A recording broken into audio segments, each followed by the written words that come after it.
Alors l'exemple, la courbe numéro un. Vous pouvez le chercher tout seul, mais les premiers, il vaut mieux qu'on les fasse ensemble. C'est un peu difficile la première fois. On aura au moins 3 exemples dans le TD. Qu'est-ce que je fais? Je dérive. Donc x de t, y de t.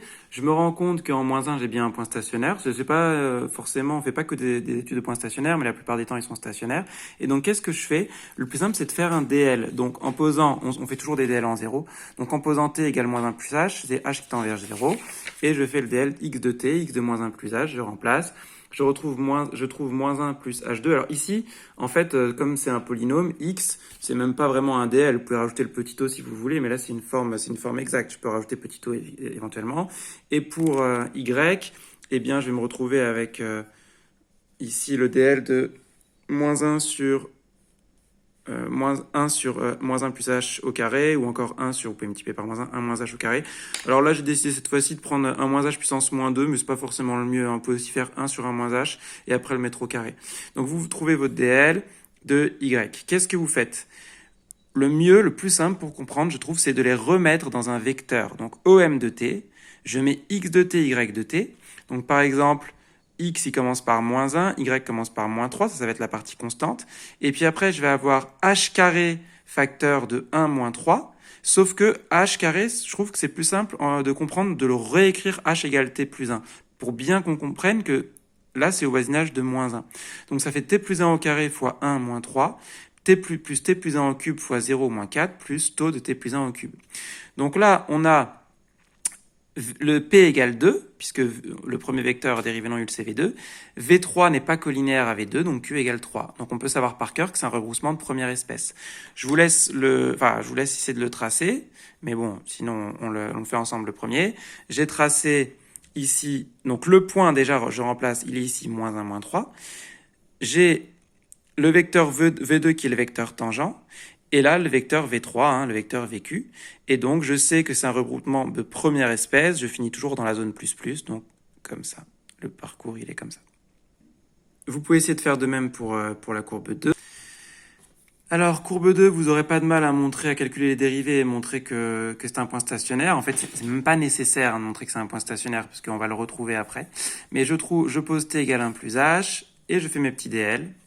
x de 1 plus h, on se retrouve avec exponentielle de h, etc.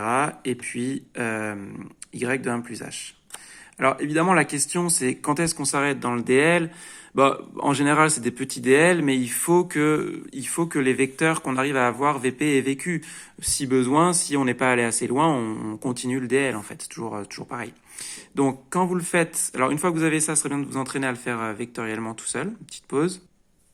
Quand vous avez remplacé, donc vous avez le vecteur constant, t-1 au carré fois le vecteur 1 demi 3, là, 1 demi 3, t-2 au cube fois le vecteur 1 sixième et 1, sauf que problème, ces deux vecteurs sont collinéaires. Et donc, le vecteur VQ, il vient seulement après, donc Q vaut 4. Je suis dans le cas où j'ai P égale 2 et Q égale 4, et donc, c'est assez rare, mais c'est un rebroussement de deuxième espèce. Je vous laisse faire le schéma, petite pause. Qu'est-ce que ça donne? Le point est ici, vecteur V2, vecteur V4, et là, je pars, avec ce vecteur tangent, je pars et j'arrive et je pars plutôt du même côté de la tangente. Alors évidemment, peut-être certains vont se poser comme question, là c'est le cas où c'est difficile de trouver le sens de parcours. Alors, je peux vous laisser réfléchir à ça, mais c'est vraiment anecdotique.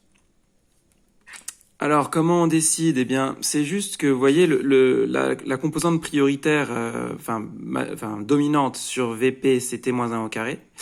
Et elle est symétrique par rapport à 1.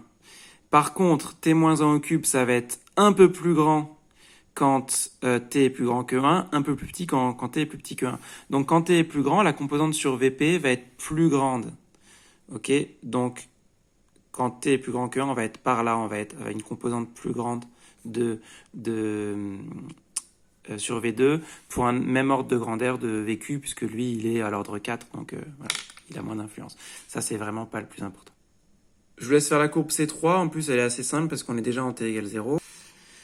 Vous avez fait vos DL, c'est les DL de 1 sur 1 moins t, et vous trouvez qu'il faut aller jusqu'à l'ordre 5. Alors ça, vous vous en doutez, puisque dans Y, il y a du T5. Qu'est-ce qui se passe quand je vais à l'ordre 5? Vous mettez vectoriellement, vous avez dû trouver donc moins 1, 1. En T3 moins 1, 1, T4 moins 1, 1, donc le problème c'est qu'ils sont collinéaires.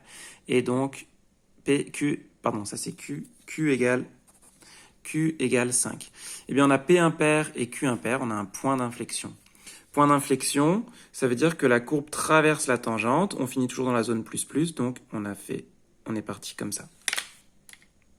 Enfin, la courbe 4, c'est extrêmement simple, hein.